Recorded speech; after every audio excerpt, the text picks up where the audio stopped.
Hey everyone, my name is Haley, and I am here today to get really real with you about mental health. Mental health education I am very passionate about, and there are multiple reasons why.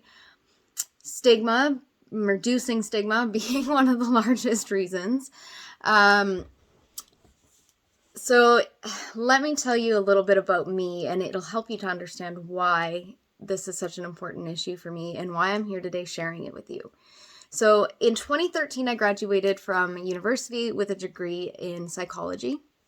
I had intended originally to use it to become an addiction specialist, to do addictions counseling. That didn't exactly turn out.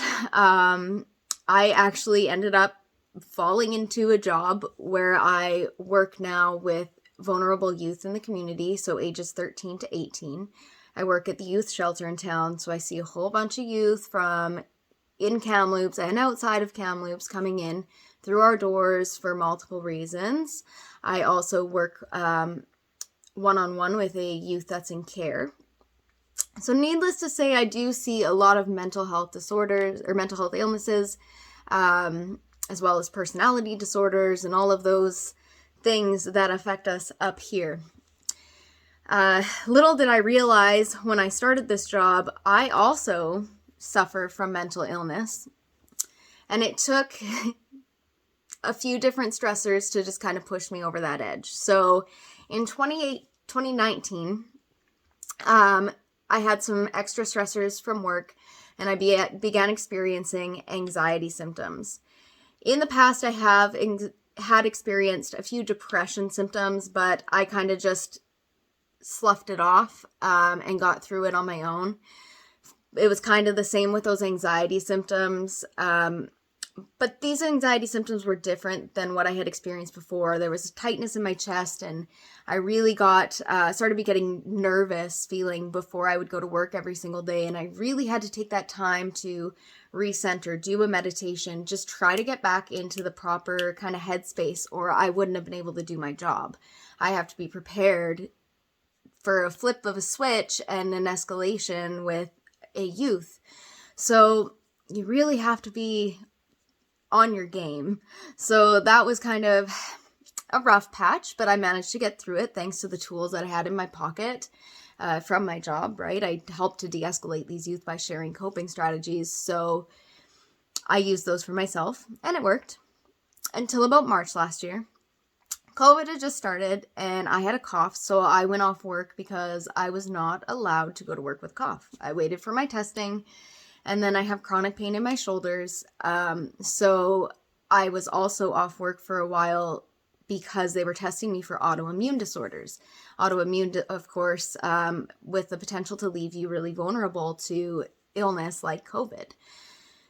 So I was off work for a little while, and then everything kind of got ruled out, and it was officially safe physically for me to go back to work. And I began having more anxiety than typical. The closer and closer I got to going back to work, the more it felt, until finally one day I had a fight with my husband because my anxiety symptoms were stopping me from helping around the house. And I felt like I just had no energy ever. And I had no get up and go, no desire to get up and do anything. And so he called me out on it. And it took that for me to admit that something was wrong. Something was more wrong than I was able to deal with on my own.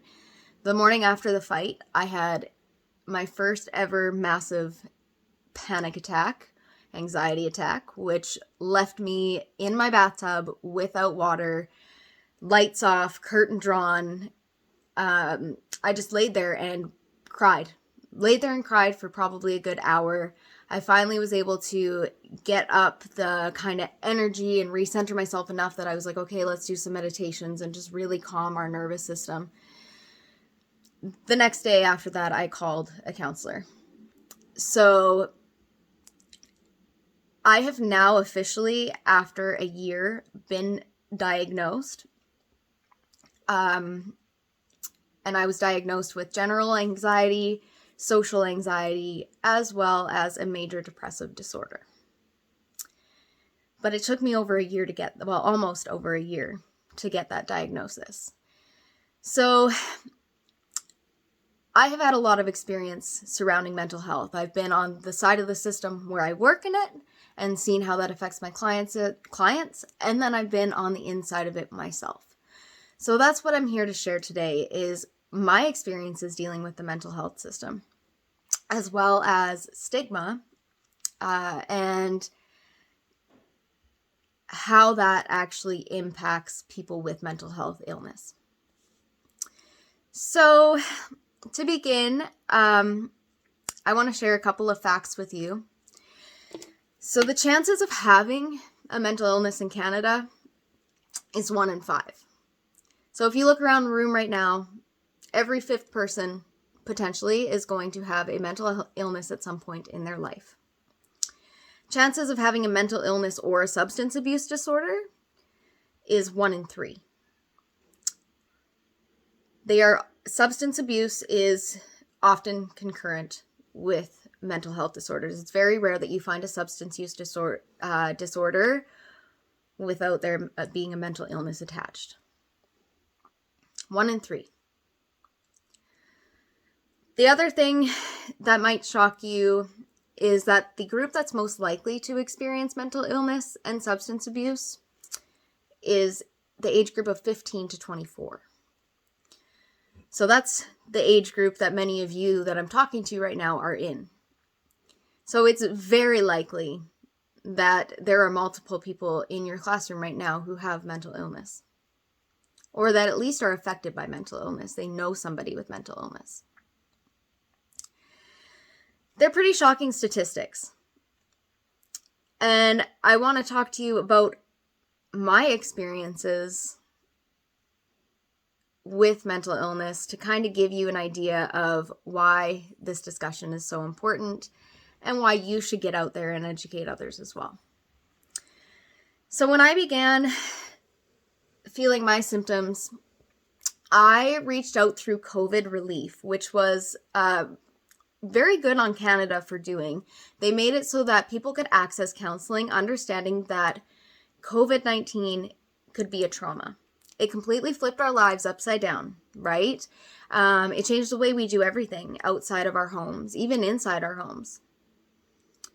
So they recognized that trauma was very likely going to happen, and they made it so that there was free counseling available for people who may need it. So I called the number and they set me up with a counselor.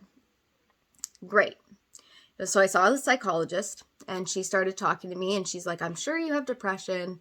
I'm sure you've got some anxiety, but she cannot diagnose me. So she's a psychologist, but she cannot diagnose me. So I had to get paperwork filled out for work.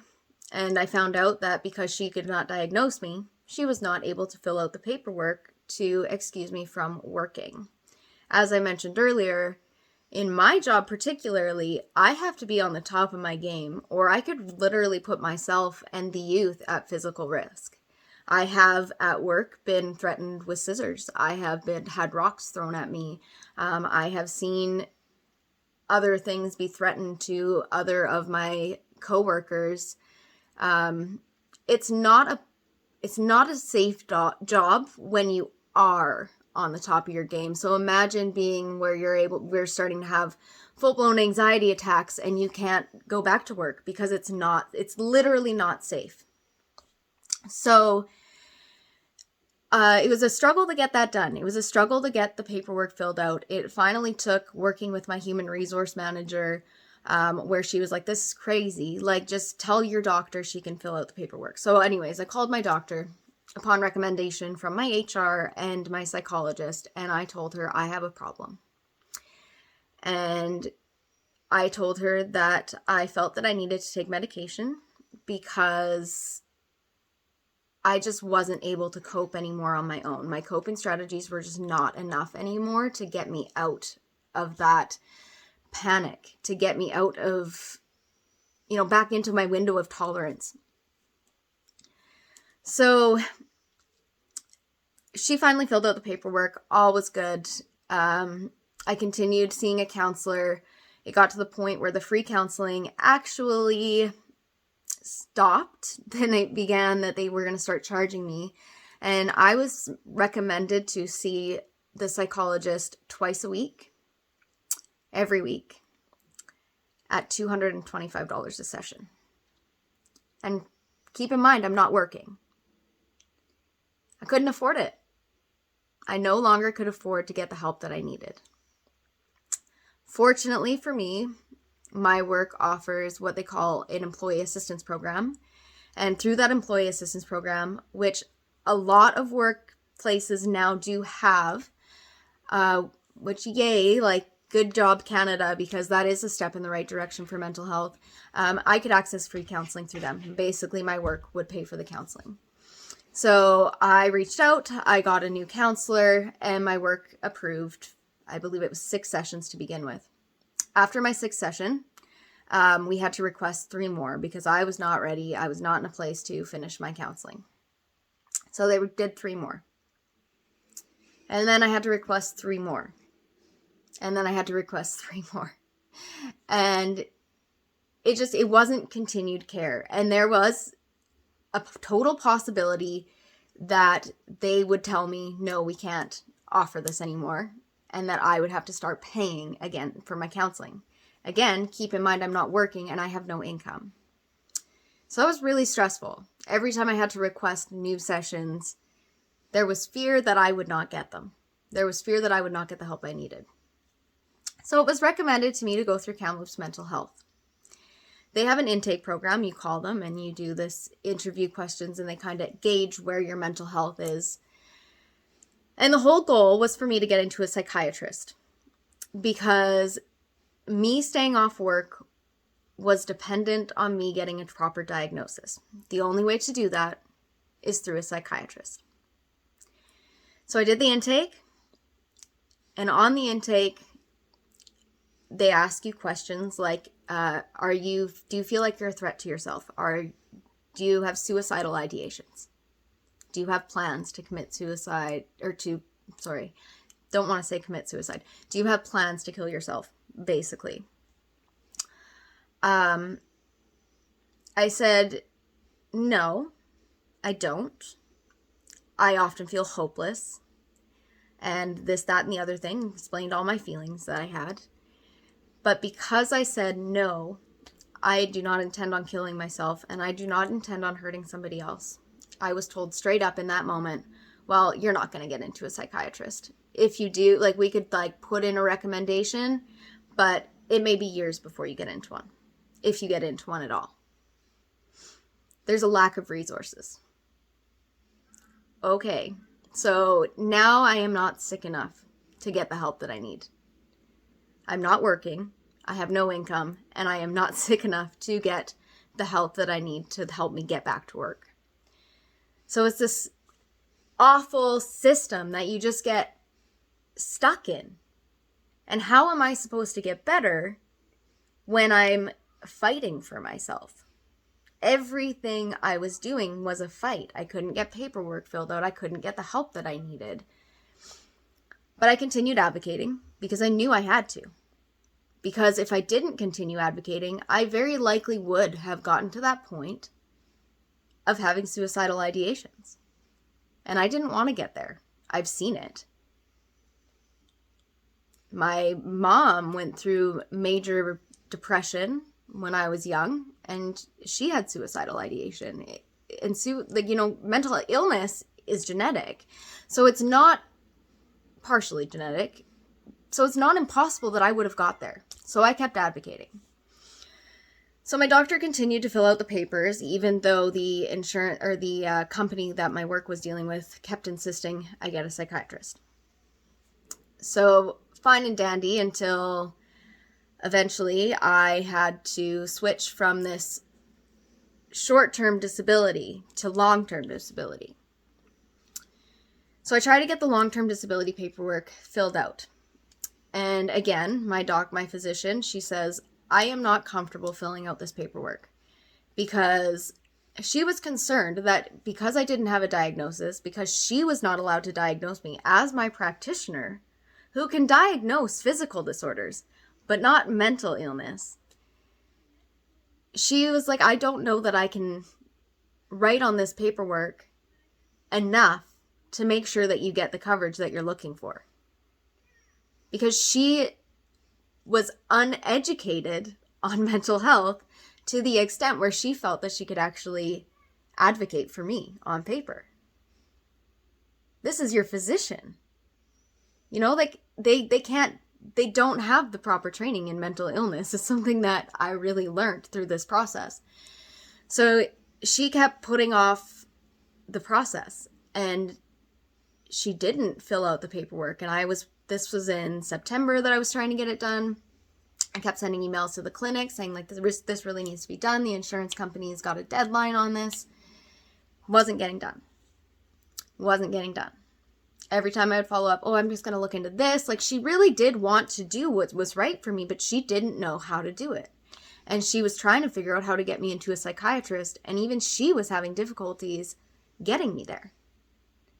And she was realizing that it wasn't going to get me there quick enough.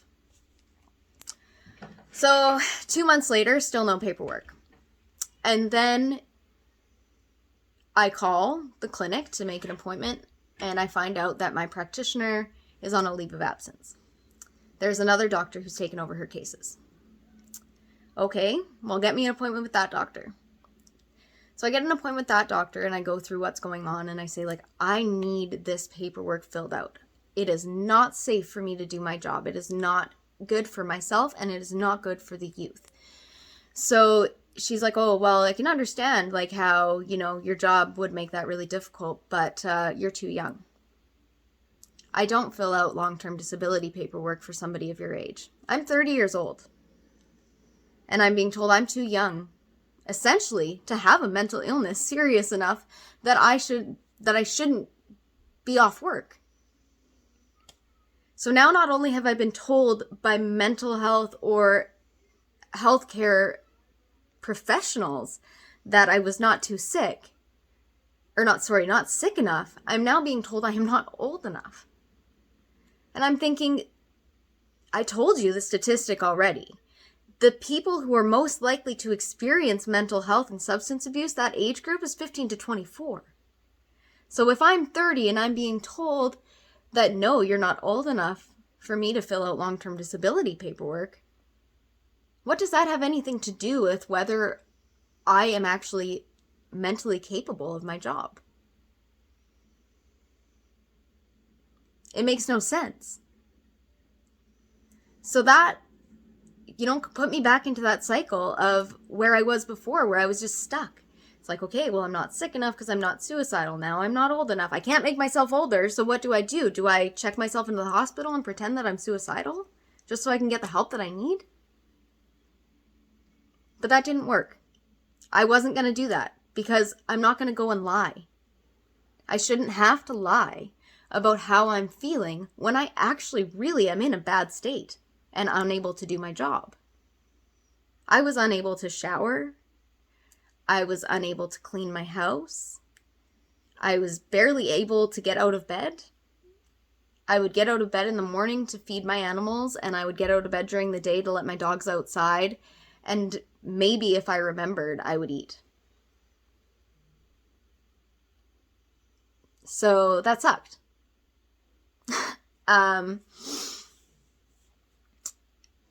It was not a good time. And then right around Christmas, I had a whole bunch more stressors come up. I had 2 family members diagnosed with cancer. Fortunately, one of the diagnoses was wrong, but I didn't find that out until January. So I was also dealing with, this being told I'm not old enough to be as ill as I was. And I hit a point where I just felt hopeless. I didn't know where to go next because I've already tried Kamloops Mental Health. I've already tried my physician. I've, been seeing a counselor. I've seen a psychologist. Nobody can help me get what I need. So what did I have to do? I had to keep advocating. So fortunately, my doctor came back to work. actually, she called me off work because I put in a complaint. And my mom actually had to write a letter to the clinic explaining that she saw me deteriorating, that she had to come over to my house and do my laundry, that she had to come over to my house and do the dishes, that we had to go shopping and buy TV dinners because I didn't have the energy to cook for myself. So she had to write a letter. And my physician called me while she was on a leave of absence because she realized how seriously ill I was. So she really pushed, and she finally got a psychiatrist to agree to meet with me. So this is now February, and I'm told, okay, in order to see a psychiatrist, I have to go get a full blood panel done and make sure that I have no other disorders that could potentially be causing my symptoms. They wanted to make sure that it was all in here, that not something else in my body was causing these symptoms. I also had to get a full drug screen to make sure that, hey, I might not, maybe I'm a substance abuser, and maybe that's what's causing my symptoms. Maybe if we just get rid of the substances, then I'll be better. So the other thing I had to do was a sleep study. So I had to go and sleep overnight in a clinic and get, all these things attached to you. And they wanted to make sure that I didn't have sleep apnea or another sleep disorder, again, that could be causing my symptoms. Essentially, they had to rule everything out that may cause the symptoms of anxiety and depression prior to me getting help. It was as though no one believed me. And that's pretty tough, especially on somebody who works in mental health and who is saying to you specifically, I have a generalized anxiety disorder and I'm dealing with major depression, which was my diagnosis. And I got thinking to myself, if it's this hard for me, somebody who is trained in mental health, somebody who works in mental health and educated in it, and I can articulate very well what I'm going through, if it's this hard for me, how hard is it for my clients at ages 13 to 18? They don't know what's happening to them. They don't know why they feel the way they do. They don't know about neurotransmitters and how your lack of serotonin can cause depression and how norepinephrine can create that freeze, flight, or fight response. And how your body interprets the lack of or overproduction of one of these neurotransmitters makes your body literally think it's dying. Your brain and your body literally think it's dying. So it conserves energy by shutting off everything that you don't need. Or making you restless because you're trying to run from something that's not actually there. So,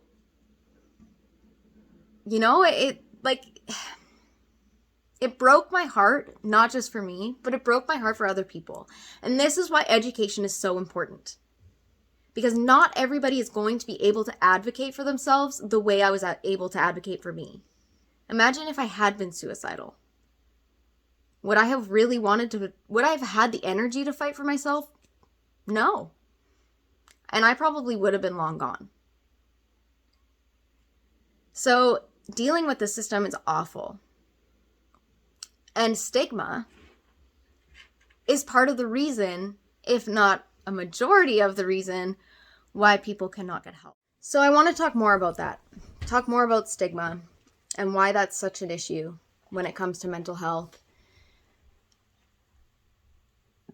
And why it is so important for us to talk about mental health. Publicly, openly. The reason why I'm sharing my story. I'm not trying to hide behind some facade and a fake smile. I'm just here to share what I'm going through, to say, hey, I'm a real person and this is a real thing. I'm not crazy. There's actually something going on. But a majority of the world doesn't see that. We need to educate them by talking about it. So one of the reasons why stigma is such a big issue is because, as you heard from my story, there's lack of resources. It took me almost a year just to get a diagnosis to even be able to start the process of getting better, because I had to fight for myself the entire time. I had no time to focus on what's happening in here because I was so focused on fighting everything happening out here. And why are there lack of resources?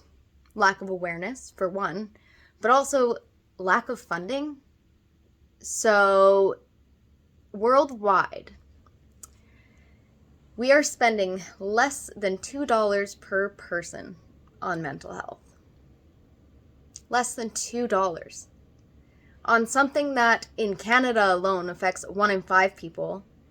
And when you look at, other countries, those rates are higher due to things like poverty. When we have that many people dealing with something and you're spending less than $2 a person, it makes no sense. Right now, in order for somebody with mental illness to get treatment, it is more than double the cost to get mental health treatment than it is to get physical, treatment for physical conditions, physical disorders. So we are expecting people to pay like crazy to get mental health treatment.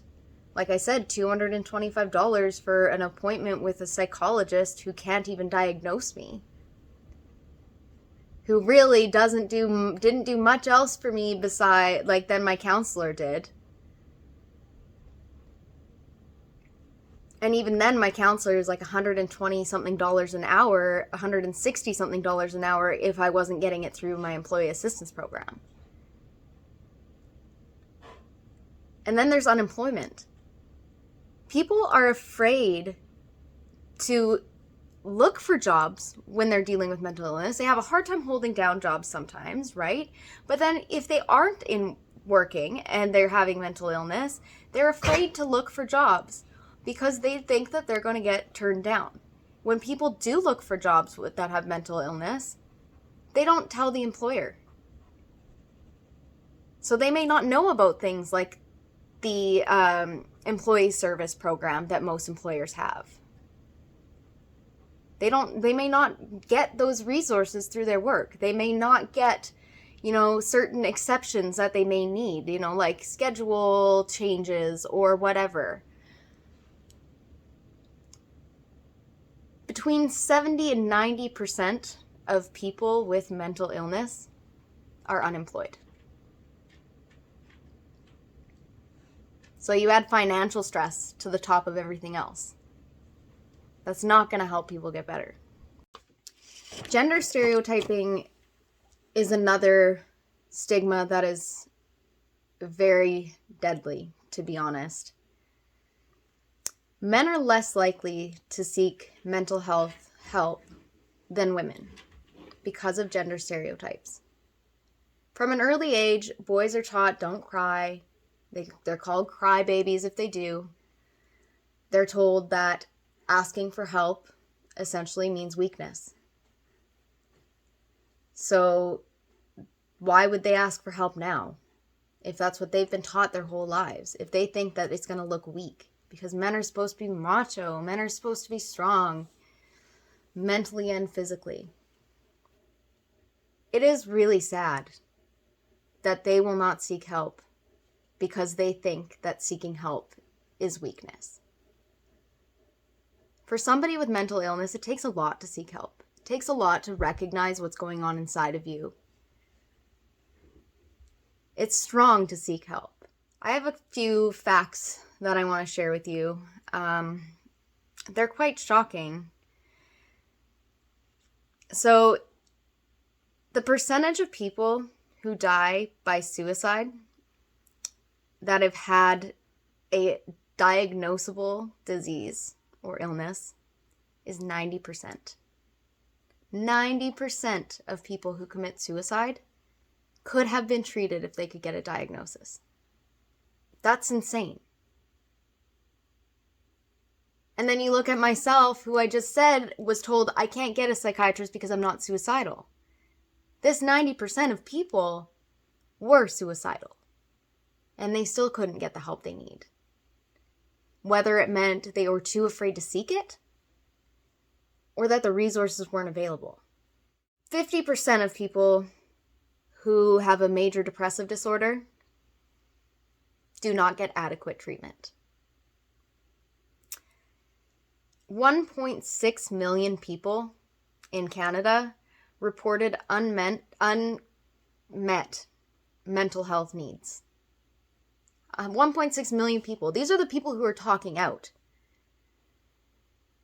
And if only 50% of people seek the treatment, how many people are missing from that 1.6 million? At least 1.6 million more, likely. And probably more than that, because these statistics are based on things that we know because people talk about. So where are these people standing that we don't talk about, that don't speak out?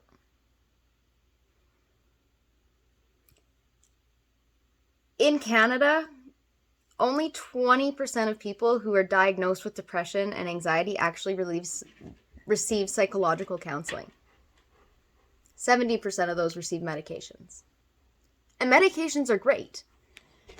I have these guys here, and honestly, I can tell you that they probably are helping to save my life. They help me function better on a day-to-day basis. I still have depression. I still have anxiety. I still have bad days where I can't get out of bed, where I still have no energy to do a lot of stuff around the house. It's still exhausting. But those medications have helped me huge. But the whole point is, with just those medications, it's just a Band-Aid. I'm not actually rewiring my brain. I'm just adding extra chemicals that I'm lacking. But how do you rewire those pathways so that you have potential to get off of these medications? You don't if you don't get the psychological help. So 20% of those people aren't getting 20% of those people are getting what they need. While another 50% is only getting the medication. We think that our society is doing better. We look at it and we're like, oh yeah, we talk about mental health way more now. People have to be aware that mental health is a disease, that it's an illness, that people don't choose to be this way. In one study, they found that only 67% of Canadians agree that chronic depression is a disability. I am telling you, it is a disability. It changed everything about my life. It changed the way I socialize. It changed the way I am around the house. It changed my energy levels. It changed the things I enjoy. I don't enjoy things that I normally enjoy. I can't feel it. It changes lives. Only 50% of Canadians would tell friends and coworkers that they have a family member who has mental illness. People are ashamed to know people who have mental illnesses still. That's half of our population. And 42% weren't even sure that they would even socialize with a friend if they had a mental illness. Here I am over here, and I'm having a hard time being social because of social anxiety and depression, and I'm unable to get out of bed some days. So making plans is next to impossible. If I had my friends that didn't understand what I was going through and they just all left me, how lonely would I feel? I already feel alone. My brain is tricking me into thinking people, are judging me or whatever anyways. So imagine how alone I'd feel if they actually did cut me out. And how that would impact my mental health so greatly. 46% thought that people use the term mental illness as an excuse for bad behavior. And 26% of those said they actually fear people with mental illness. When they're talking about fearing people with mental illness, they're thinking of the worst cases. They're thinking of people with concurrent disorders who are unable to control their behaviors. People with addictions, their frontal lobe of their brain, the part that is responsible for reasoning, making good decisions, is damaged. It is rewired to support only their drug habit. They're not bad people, they're sick people. But people fear them instead of wanting to help them or learn about them. Every single person you see out there on the streets has a story. They got there for a reason. But 50% of our population, at least, doesn't recognize that. Still, we have not come as far as we think we have. It's disappointing, to say the least. People need treatment. And because of all of this stigma, it's not there. Some people, it doesn't even feel like an option. Some people, it isn't an option. So let's talk a little bit about treatment and what that actually looks like. I'm one of the lucky ones. I went into this well aware of what treatment options I had. For the most part, I did still learn a few things. I knew that there was group counseling options. For myself at the time, I didn't feel like that was a good fit for me. Since then, I have actually kind of changed my tune on that a little bit, and I've even started facilitating group mental health sessions, which have been wonderful. The facilitating not only helps me, but it helps other people as well. It's a place that you can go that's safe and non-judgmental, and there's people who can relate to you. It helps you to not feel alone. Group sessions are typically talking through what you need to talk through. And the facilitator listens, and then they may be able to give you some options or resources that you may need. So, for instance, I have offered resources on how to find a counselor. I have offered resources into coping strategies. I do a little bit of something called CBT, cognitive behavioral therapy, teaching people how to retrain their thoughts and essentially rewire their brains. CBT is an amazing form of counseling. It doesn't work for everybody. Not everything that, everybody tries will work for every single person on this planet, but it does work for a majority of people with mental health disorders who seek treatment and are able to get the proper treatment. Because what happens, your brain is like a big road map. And when you travel certain roads all the time, it becomes an automatic road to take. So if you're driving to work, you're probably going to drive to work or to school the same way every single day. Usually you're not going to be like, I'm going to take a detour. That's how your brain works. So when your brain is literally trained to be in a depressive state, an anxietal state, to have addiction, you're going to keep going down that road because it's automatic. You have trained your brain. So what cognitive behavioral therapy does is it helps you to create new pathways and repeat those pathways so that you have a new automated road, a new road that you're going to go back to automatically without thinking about it. There are many psychologists and counselors who practice CBT. They are fairly common, easy to find, however, expensive. Like I said, it's about $160 approximately a session. And there really isn't a set government rate. The government hasn't said this is the kind of cap of what you can charge. So some will charge astronomical amounts. So, I mean, yeah, there's treatment options, but can you actually access it? One of the really cool resources I found out about recently is called BetterHelp. That's a really cool option, especially with COVID, because the counseling is done online. So you have 24-hour access to counselors, which is amazing. Because we have crisis lines in BC. But the crisis lines only run Monday to Friday typically until midnight. So what happens from 12 a.m. to 6 a.m. or whatever time it is that they open?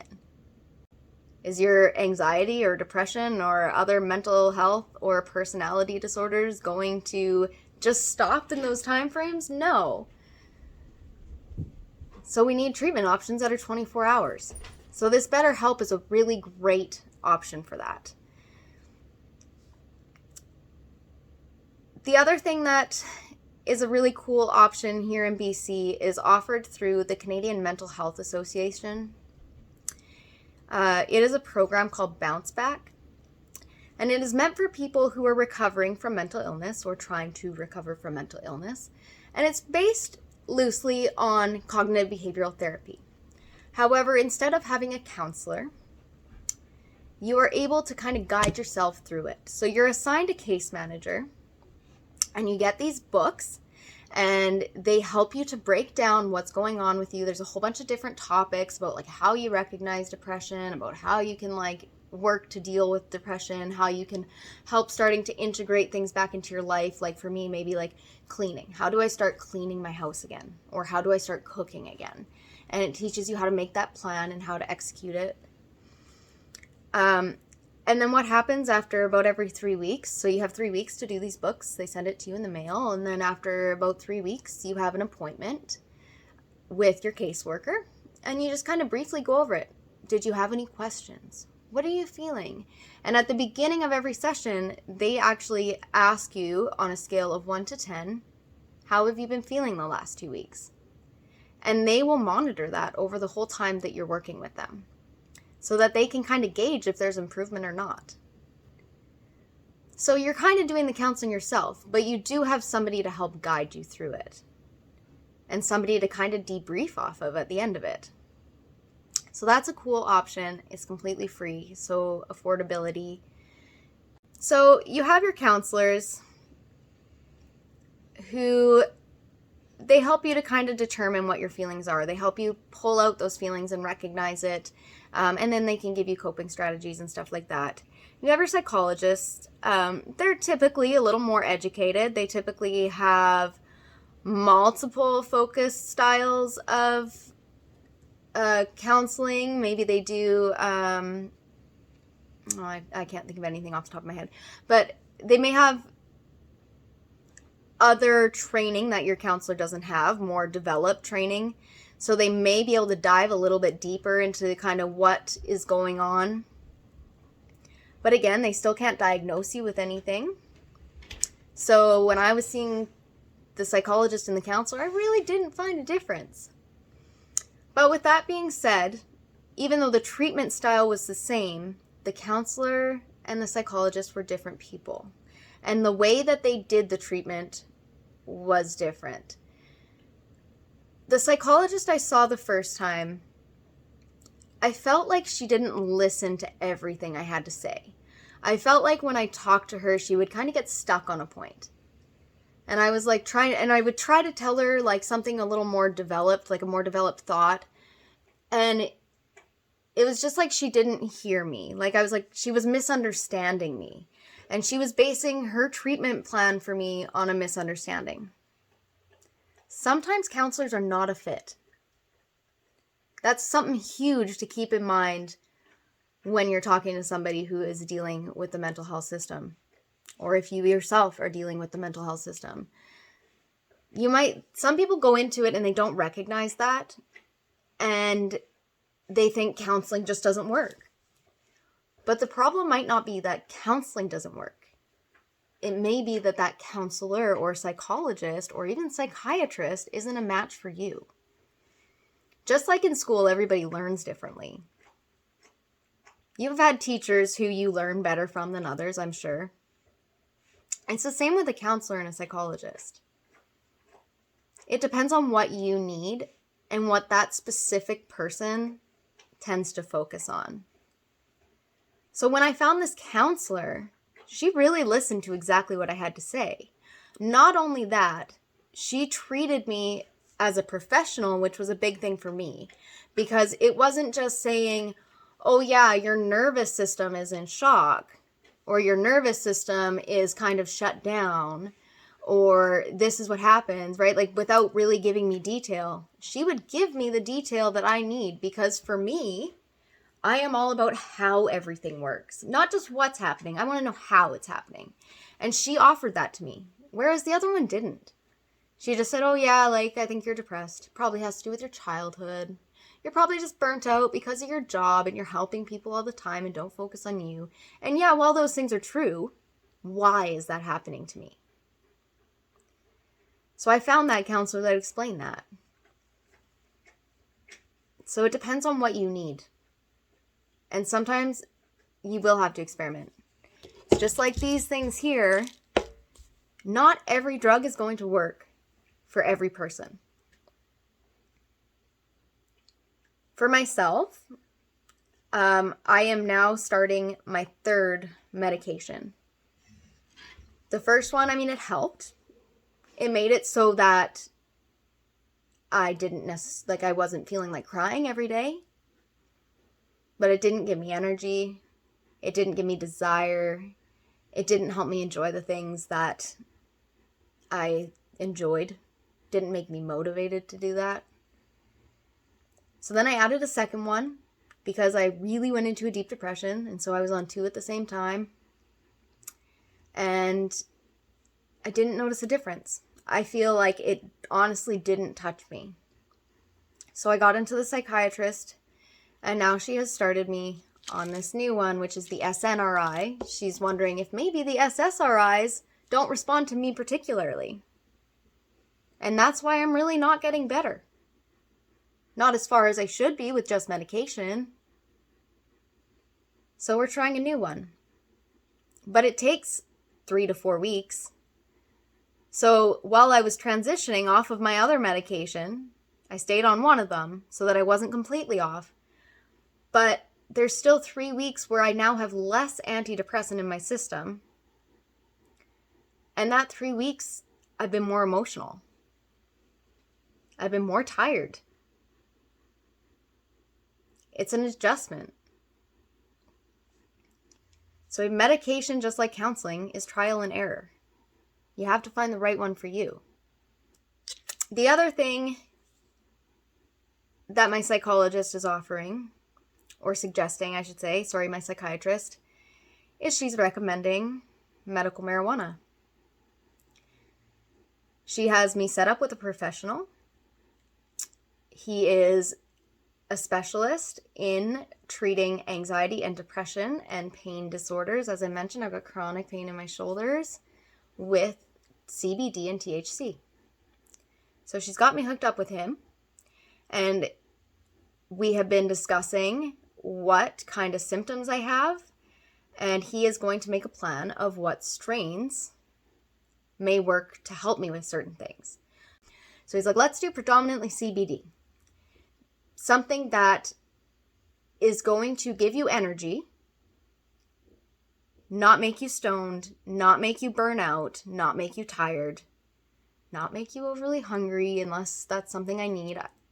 I'm pretty skinny. It would not be a bad thing if I had something to help me gain weight, because with depression, like I said, I wasn't eating properly. Still, I'm not eating properly. I can admit that. From the beginning of my depression until now, I had lost 10 pounds. Fortunately, I've been able to gain 5 back. But these are things that they consider. They look at you as a whole and all of your symptoms, and then they find strains and things that will help. And then you get your prescription, and then you try it, and just like the drugs, is trial and error. So there are lots of options. The other things you can do are things like regular coping strategies that you can do at home. Sometimes counselors will even practice these with you. Certain things like meditation. yoga, tai chi. You can do things like music therapy, art therapy is a really good one. Even aromatherapy is widely recognized. So there's different treatment options. There's different coping strategies. Breathing coping strategies, for instance. If you are doing breathing strategies properly, it actually tells your nervous system, okay, we can slow down our heart now. We're not in a panic state anymore. Whereas normally, we feel like we're in a panic state. So that is the point of coping strategies in general, is to tell your nervous system to stop. To say, okay, my heart can stop racing. I can stop breathing deeply or too shallow, whatever it may be. Maybe I'm hyperventilating. Maybe I am restless, can't sit down, can't stop my thoughts. That all has to do with your autonomic nervous system. The autonomic nervous system is what controls all of those things that we don't have to think about doing.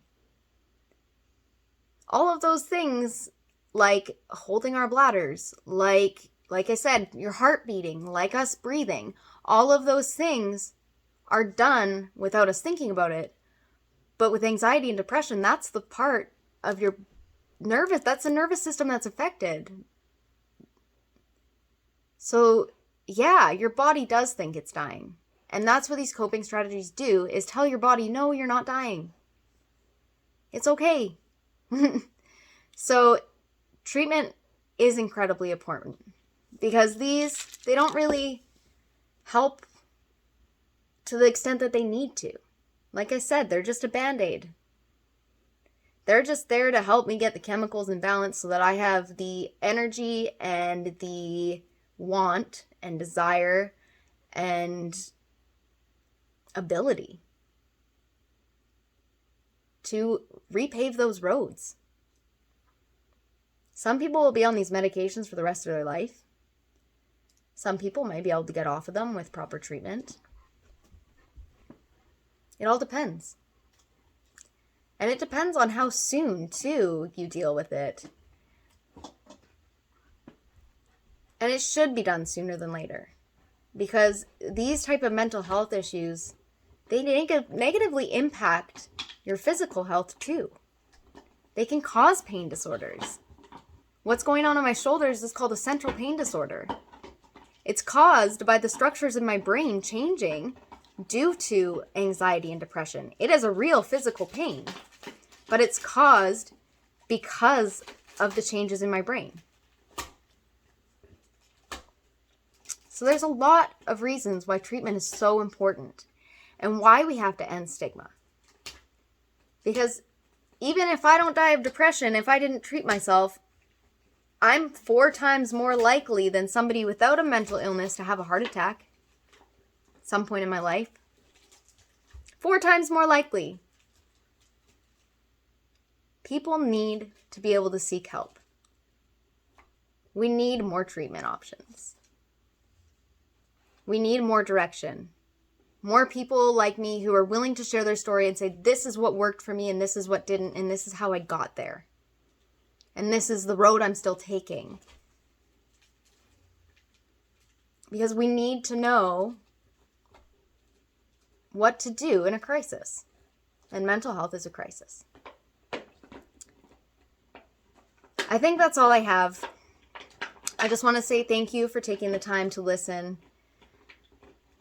Please, if you are feeling any symptoms of a mental illness, if you are going through anything where you don't feel love, where you don't feel enjoyment, where it's just hard to even start your day, seek help. Call Kamloops Mental Health. Talk to your physician. Get the road started to getting you the proper treatment. And talk about it to people you know. Don't be afraid. There are going to be people who judge you. I've had people say, oh, you just need to get out for more walks. No, that's not how it works. That is not depression and anxiety. But you can't listen to those people, because those people we know are not educated. So we educate them. And not everybody's going to be open to that. But does it hurt to try? Not really. I don't need somebody in my life who's not going to support my mental health, to support me being my best me. So if I have to tell somebody that I have depression and they say I'm not going to be friends with you anymore, then it's like, okay, like it may hurt, but see you later, because you don't want me to get better.